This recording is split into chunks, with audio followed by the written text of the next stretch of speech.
Dans ce chemin spirituel, il y a des pièges. Et il y en a 4 que j'ai vécu, que j'ai envie de vous partager. Et j'ai aussi envie de vous partager comment j'ai pu percevoir que c'était des pièges et comment en sortir. Écoutez bien jusqu'au bout parce que le 3e enclenche le 4e. Tous ces pièges sont liés et nous allons voir comment et pourquoi, mais surtout comment s'en sortir. Le premier piège est de se comparer aux autres. Je me souviens très bien du jour où le médium était absolument capable de gérer la clairvoyance par rapport au défunt. Je me disais, oulala, et pourquoi pas moi? Comment vais-je arriver à cela? Comment est-ce possible qu'elle en soit là et pas moi? C'est cette comparaison par rapport aux autres qui nous apprend bien des choses. On va le voir tout de suite.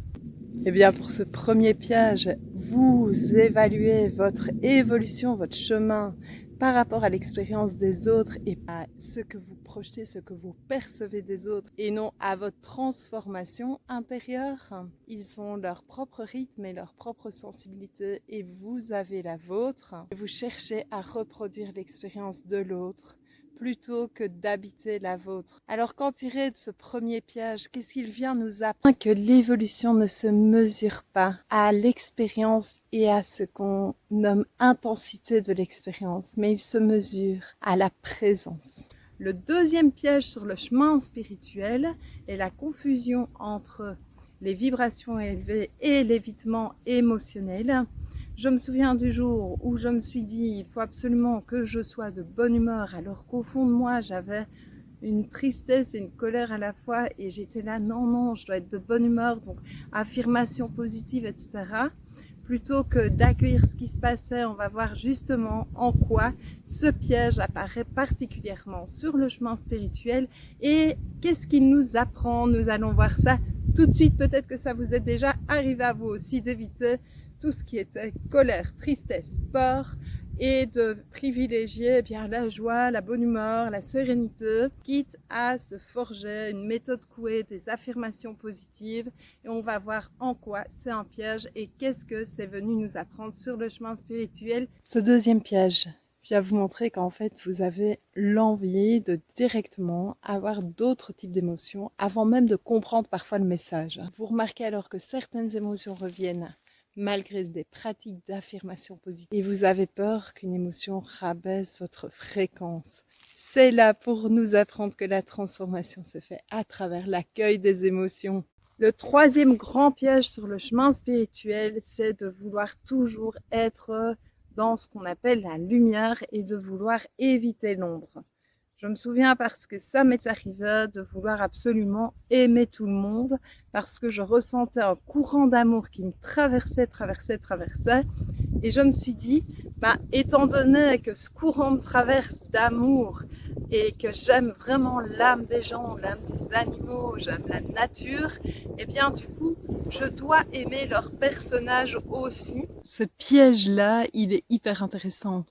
Parce que ça signifie qu'il y a des parts de vous où vous vous dites non, ça ne va pas, ça ne peut pas rentrer sur mon chemin spirituel. Vous avez peut-être l'envie de chercher à être lumineux en permanence, comme si c'était une quête. Et il y a là une confusion entre accueillir ses émotions et approuver, cautionner, s'y enfermer, qui est bien différent.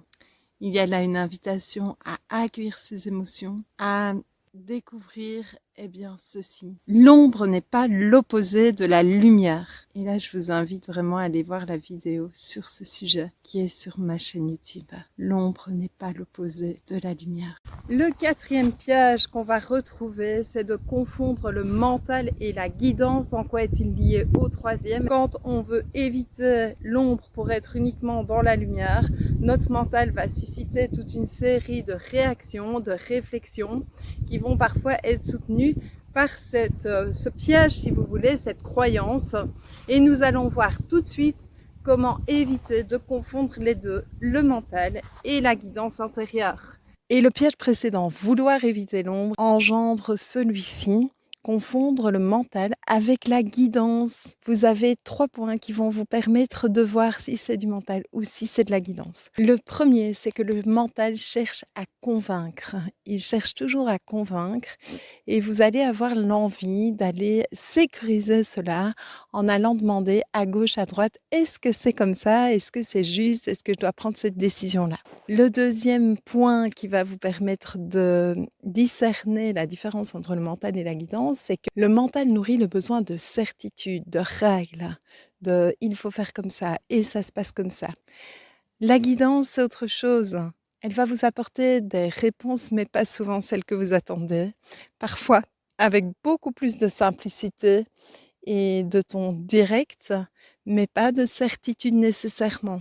Eh bien, ce dernier piège vous permet d'aller découvrir le plus profond de vous, c'est-à-dire découvrir qu'en fait, dans la vie, il n'y a aucune règle à suivre, il y a juste une âme à écouter. Le chemin de la guidance, c'est peut-être justement de vous laisser guider par la vie. Dites-moi en commentaire si vous le souhaitez, si ça vous parle, si vous aussi vous êtes entré dans ces pièges consciemment ou inconsciemment et comment vous en êtes sorti, si vous avez envie de le partager.